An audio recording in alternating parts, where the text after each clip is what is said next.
Vamos falar sobre direitos domésticos, trabalhistas e previdenciários? Chegou a terça-feira, é dia do nosso quadro Eu Quero Saber, com o advogado Paulo Souto, nosso colunista, que já está aqui comigo. Bom dia para você, Paulo, tudo bem? Bom dia, Patrícia. Seja bem-vinda. Bom revê-lo, obrigada. A boa filha, casa retorna. Exatamente. Vamos lá para as perguntas. A gente separou aqui as perguntas que você de casa mandou para a gente. Selecionamos algumas para essa terça-feira e você vai acompanhar agora. Vamos lá. A primeira pergunta de hoje é a da Elizabeth Fernandes. Trabalho de carteira assinada em uma empresa privada e gostaria de saber se eu posso contribuir para o INSS como autônomo para melhorar o valor da minha aposentadoria. Elizabeth, desde que você exerça uma atividade como autônomo, você pode recolher. Agora, eu alerto que você tem que observar o teto. Você não deve ultrapassar o valor de R$ 4.665,75. O recolhimento deve ser no máximo sobre este valor. Não deve ultrapassar. Próxima pergunta de hoje, da Fernanda Heloísa. Eu trabalho em uma escola desde agosto de 2014, mas só tive a carteira de trabalho assinada em outubro. Vale a entrada em agosto ou, pela lei, só vale quando a carteira foi assinada? Quem é que define o período de férias de um empregado? São duas dúvidas dela aí. A primeira vale a entrada em agosto. Porque muita gente, inadvertidamente, acha que só deve assinar a carteira depois de 90 dias do contrato de experiência. Não, tem que assinar no primeiro dia de trabalho. Em 48 horas a carteira tem que estar assinada. Isso aí, então, para ela vale a contar, o tempo de serviço dela conta a partir de agosto. Certo. E quem define o período de férias de qualquer trabalhador é o empregador. Não é o empregado de vou tirar férias em janeiro, em fevereiro, não. O empregador é que vai definir o período de férias dele. Antônio Tel quer saber o seguinte: já tenho 31 anos de contribuição de INSS, tenho 60 anos de idade. Quero saber se eu posso pedir aposentadoria proporcional. Antônio, desde que você tenha pago o pedágio, os 40% que faltavam para você completar 30 anos, quando você estava em 16 de dezembro de 1998. Então, eu sempre aconselho as pessoas a comparecerem a uma agência da Previdência Social para averiguar se cumprir ou não esse pedágio.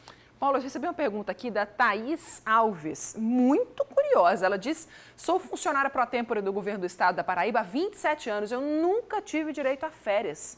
Essa situação é legal? Não é legal. Olha, pro tempore é um termo latim. Não sou professor de latim não, mas todo mundo sabe, pro tempore é uma coisa provisória, se chama por enquanto, se traduz, ou seja, a pessoa vai provisoriamente exercer um cargo substituindo uma funcionária que está de licença maternidade. Agora, passar 27 anos num cargo pro tempore, isso é um absurdo. O Tribunal de Contas deveria averiguar isso aí, investigar isso aí. Agora, nós sabemos que no Estado está cheio de funcionários pro tempore, não só no Estado, nas prefeituras, tudinho. Não, ela tem direito a férias todos os anos. Se ela é funcionária pro tempore, ela tem direito a férias de 13º. Não é porque é pro tempore, não vai ter direito. Pois é, mesmo se for num período curto, ela tem direito. Tem direito. 27 anos, pois então... Vamos dizer que é 27 anos. Nem Infelizmente, ela perdeu aí 22 anos de férias, porque ela só pode reclamar os outros 5 anos. Nossa. Olha, geralmente o pro tempore deve substituir uma pessoa que está em licença maternidade. Sim. Então ela vai passar 4 meses substituindo aquela pessoa. Quando houver a rescisão, ela vai ter direito às férias proporcionais, 13º proporcional.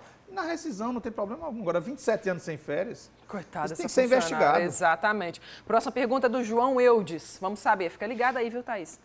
Sou aposentado, estava na ativa com carteira assinada. Fiz uma cirurgia e agora eu gostaria de saber se eu tenho direito de receber o auxílio-doença. João, todo aposentado que continua trabalhando, neste caso dele, ele simplesmente não tem direito ao auxílio-doença, sabia? Porque não são acumuláveis. A aposentadoria não é acumulável com o auxílio-doença. Então, ele contribui para a Previdência Social, ele adoece. Agora, os primeiros 30 dias que ele estiver afastado do emprego, pela nova legislação, que é a medida provisória que está em vigor, quem paga é a empresa. Agora, depois dos 30 dias, ele vai para casa e não vai receber auxílio-doença, vai continuar só recebendo a sua aposentadoria.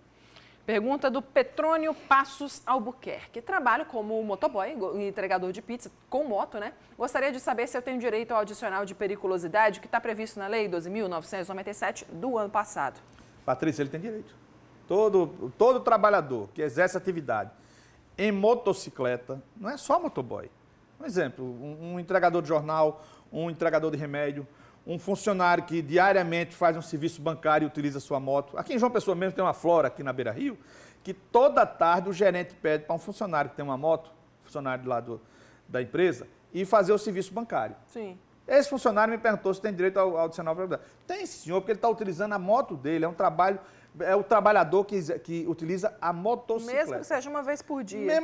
Mas é diariamente, ou Sim. seja, deixou de ser eventual, está sendo uma coisa diária, ou seja, permanente, ele vai ter direito ao adicional de periculosidade. Por causa dessa pergunta ainda, tem muita gente com dúvida. A gente quer saber, inclusive, se está funcionando ou não, se os patrões estão pagando direito. A gente vai fazer uma reportagem sobre esse adicional de periculosidade dos motoboys. Veja aí.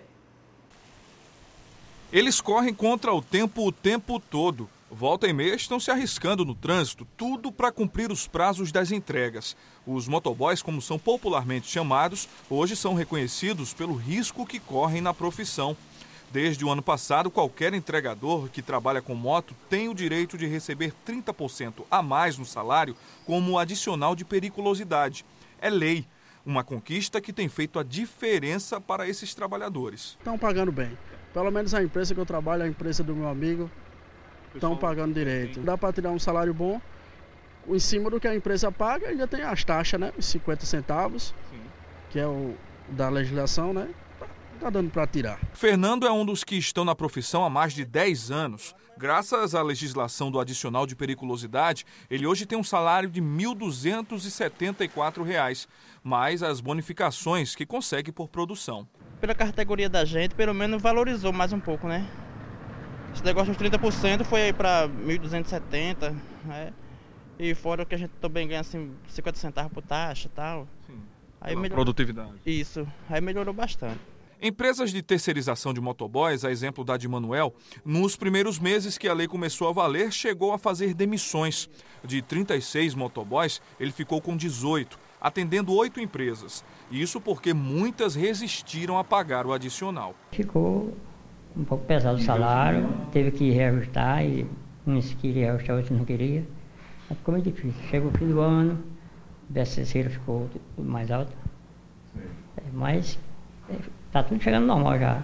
Hoje a história é outra. Segundo Manuel, as empresas já aceitam sem resistência o cálculo do salário dos motoboys. O pessoal trabalhando mais satisfeito, mas tendo as vantagens aí, as coisas, é muito melhor. Parece que foi um susto no começo, né, Paulo? Agora as pessoas estão se adaptando? Não, porque essas empresas terceirizadas estão repassando para o tomador de serviço. Isso aí a gente já sabe. Agora, eu alerto, vai ter direito só aqueles que trabalham com moto emplacada, entendeu? Essa 50 que não tem placa por enquanto, não. Aquele que tem habilitação, certo? E que exatamente tem que haver a fiscalização dos funcionários se está havendo um repasse. Ou seja, agora eu achei o valor 50 centavos por viagem. Muitas vezes nós consumidores, eu já paguei várias vezes 7, 4, 3 de taxa e o motoboy só receber. Mas é um contrato que existe. Outra coisa, Patrícia, muitas pessoas que têm moto, trabalham em empresas sem utilizar a moto, quando sai do serviço, à noite vai prestar serviço para essas empresas terceirizadas.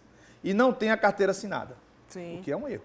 As empresas, mesmo ele tendo um emprego, ele trabalhando à noite, geralmente eles pegam 18h30 à meia-noite, eles têm que ter a carteira assinada. Sim. Pagamento do adicional de periculosidade, tudo. Tudo tem que ser pago. Muitas vezes eles aproveitam esses funcionários que têm moto, que já trabalham, ficam trabalhando como diarista. Agora, se esse funcionário for à justiça, vai ser reconhecido vindo pagatício. Agora, essa empresa não, essa empresa eu vi que ela se expôs. Exato, entendeu? já é um bom sinal, né? Eu acredito que ele está dentro da lei. Entendeu? Muito obrigada, Paulo, pelas respostas de hoje. Terça-feira da semana que vem, você já sabe, ele vai estar aqui de volta para responder as perguntas que você mandar para a gente. Se você mandou e ainda não teve a pergunta respondida, nem se preocupe, está na nossa lista. Qualquer semana a gente vai falando sobre ela aqui. Obrigada, Paulo. Até semana que vem. Até semana que vem, uma boa semana para você. Para você também.